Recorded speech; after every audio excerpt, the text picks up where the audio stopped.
What's up for October? This month's viewing tips for Venus, Saturn, Mars, and Jupiter. When's the best time to observe the destination of NASA's next deep space mission, and how you can see a potentially bright comet this month. And stick around till the end for photos of highlights from last month's skies. Up first, we look at the visibility of the planets in October. Look for Venus low in the west just after sunset. It's setting by the time the sky is fully dark. Saturn is visible toward the southeast as soon as it gets dark out and sets by dawn. Mars rises around midnight all month. By dawn, it has climbed quite high into the southeastern sky, appearing together with Jupiter. Now, Jupiter is rising in the first half of the night.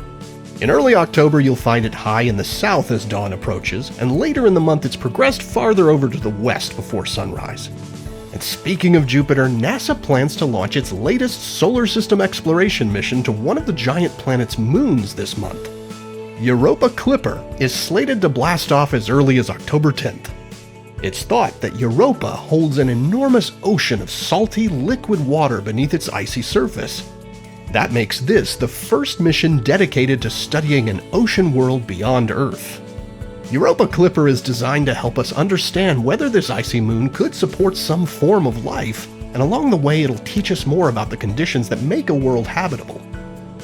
Now, if you've ever pointed binoculars or a telescope at Jupiter, you know the thrill of seeing the little star-like points of light next to it that are its 4 largest moons, which were first observed by Galileo in 1610.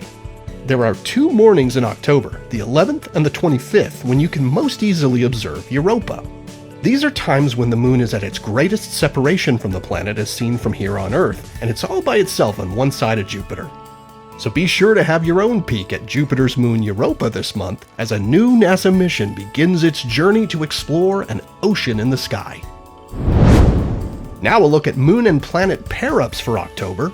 On the 13th and 14th after dark, look for the nearly full moon with Saturn toward the southeast. Then on the evening of October 20th, the moon rises near Jupiter with the giant planet looking extremely bright. You should be able to find them low in the east after around 10 p.m. that night. Then in the morning of October 23rd and 24th, early risers will be able to spot Mars together with the moon high overhead in the south. October offers a chance to observe what could be the brightest comet of the year. Earlier this year we got a look at comet 𝗂𝗶𝘀𝗀𝗀, which was visible with binoculars but not super bright. Now another of these ancient and icy dust balls is streaking through our neighborhood on an 80,000-year orbit from the distant reaches of the Oort cloud. The comet, known as C2023A3, aka 𝗂𝗔𝗦𝗔 Atlas, is currently speeding through the inner solar system. It passed its closest to the Sun in late September and will be at its closest to Earth on October 13th. And after that time, through the end of the month, will be the best time to look for it. This is when the comet will become visible low in the western sky beginning during twilight. It will quickly rise higher each subsequent evening, making it easier to observe, but it'll also be getting a little fainter each night. As with all comets, predictions for how bright it could get are uncertain. If the comet's tail is brilliantly illuminated by the sun, predictions show that it could become bright enough to see with the unaided eye. But comets have a way of surprising us, so we'll just have to wait and see. Your best shot at seeing it will be from around October 14th through the 24th, with binoculars or a small telescope and a reasonably clear view toward the west. So good luck and clear skies, comet hunters! Here are views of what some of the highlights we told you about in last month's video actually looked like.